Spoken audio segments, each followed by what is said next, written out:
teman-teman, selamat pagi. Hari ini Miss Winda akan bawain devotion dari Matius 11 ayat 2 sampai 19.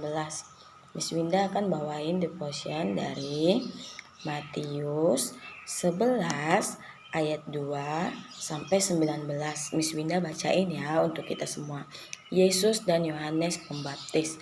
Di dalam penjara, Yohanes mendengar tentang pekerjaan Kristus, lalu menyuruh murid-muridnya bertanya kepadanya, "Engkaukah yang akan datang itu, atau haruskah kami menantikan orang lain?" Yesus menjawab mereka, "Pergilah dan katakanlah kepada Yohanes apa yang kamu dengar dan kamu lihat.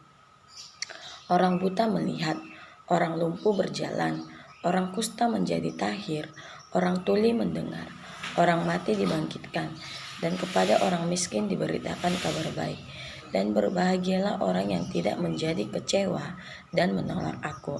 Setelah murid-murid Yohanes pergi, mulailah Yesus berbicara kepada orang banyak itu tentang Yohanes. "Untuk apakah kamu pergi ke padang gurun, melihat bulu yang digoyangkan angin kian kemari? Atau untuk apakah kamu pergi melihat orang yang berpakaian halus? Orang yang berpakaian halus itu tempatnya di istana raja. Jadi untuk apakah kamu pergi melihat nabi? Benar, dan aku berkata kepadamu, bahkan lebih daripada nabi. Karena tentang dia ada tertulis, 'Lihatlah, aku menyuruh utusanku mendahului engkau. Ia akan mempersiapkan jalanmu di hadapanmu.' Aku berkata kepadamu, sesungguhnya di antara mereka yang dilahirkan oleh perempuan tidak pernah tampil seorang yang lebih besar daripada Yohanes Pembaptis. Namun yang terkecil dalam kerajaan surga lebih besar daripadanya. Sejak tampilan Yohanes Pembaptis hingga sekarang, kerajaan surga diserong dan orang yang menyerongnya mencoba menguasainya. Sebab semua nabi dan kitab Taurat bernubuat hingga tampilnya Yohanes. Dan jika kamu mau menerimanya, ialah Elia yang akan datang itu. Siapa bertelinga, hendaklah ia mendengar. Dengan apakah akan kuumpamakan angkatan ini? Mereka itu seumpama anak-anak yang duduk di pasar dan berseru kepada teman-temannya, 'Kami meniup seruling bagimu, tetapi kamu tidak menari. Kami menyanyikan kidung duka, tetapi kamu tidak berkabung.' Karena Yohanes datang, ia tidak makan dan tidak minum, dan mereka berkata, 'Ia kerasukan setan.' Kemudian Anak Manusia datang, ia makan dan minum, dan mereka berkata, 'Lihatlah, ia seorang pelahap dan peminum, sahabat pemungut cukai dan orang berdosa, tetapi hikmat Allah dibenarkan oleh perbuatannya.'"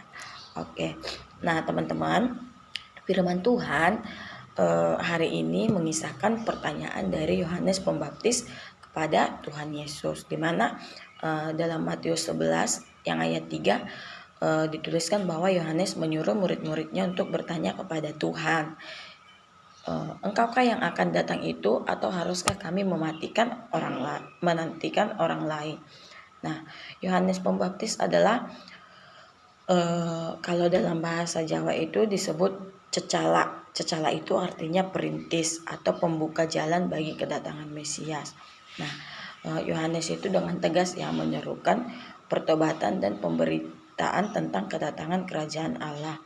Nah, dia itu karena dia seorang cecala atau perintis, dia itu selalu berani untuk menyerukan pertobatan kepada Herodes. Nah, karena dia menyerukan pertobatan itu, ia akhirnya ditangkap dan dipenjarakan di benteng Makarius. Nah, ketika Yohanes ditahan di dalam penjara, ia mengutus murid-muridnya untuk bertanya kepada Tuhan Yesus. Nah, Yohanes itu berharap semoga Sang Mesias itu bersikap sama kerasnya seperti dia. Namun kenyataan yang ada, ternyata Yesus itu justru lemah lembut, banyak menolong, menyembuhkan orang, kayak tadi ya di Yohanes 11 ayat 2 sampai 19, di mana orang yang buta melihat, orang yang lumpuh berjalan. Nah, itu yang dirasakan oleh Yohanes, di mana Yesus yang datang itu justru yang lemah lembut, banyak menolong, menyembuhkan orang lain, memberi makan orang banyak, dan membangkitkan orang mati. Terus dia bertanya, mengapa Yesus tidak bertindak keras seperti dia? gitu. Mengapa Yesus tidak melawan Herodes dan membebaskan Yohanes?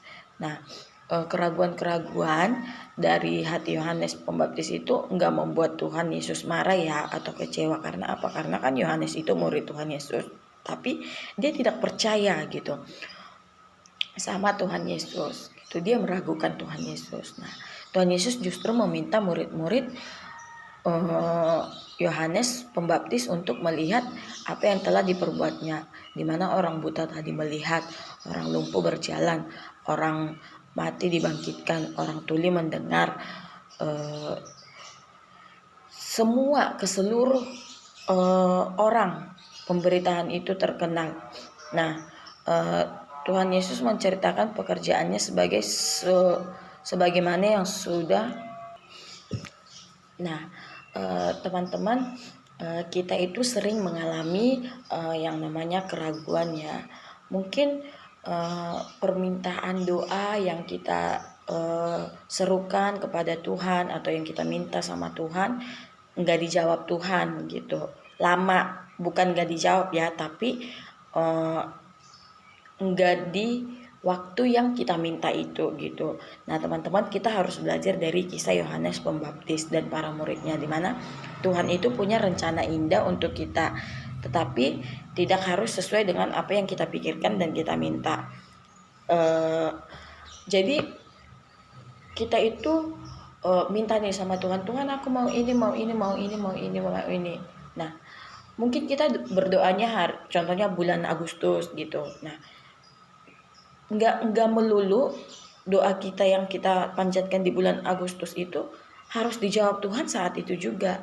Bisa saja dijawab bulan September atau bulan Oktober. Karena apa? Karena Tuhan itu tahu kapan kita butuh sesuatu, apa yang terbaik untuk kita. Tuhan itu tahu. Nah, makanya kita belajar dari kisah Yohanes ya.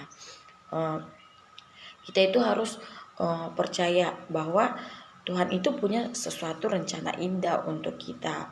Nah, mungkin yang terjadi dengan kita, yang dilakukan oleh Tuhan nggak sesuai sama apa yang kita pikirkan atau sama apa yang kita rencanakan. Tapi harus satu yang harus kita lakukan, yaitu kita harus belajar menempatkan kehendak kita di bawah kehendak Tuhan, bukan kehendak kita yang harus dituruti Tuhan, tapi kita yang harus belajar untuk menempatkan kehendak kita di bawah kehendak Tuhan. Nah, oke teman-teman, demikian renungan pada pagi hari ini. Semoga teman-teman bisa memahaminya ya. Tuhan Yesus memberkati. Shalom.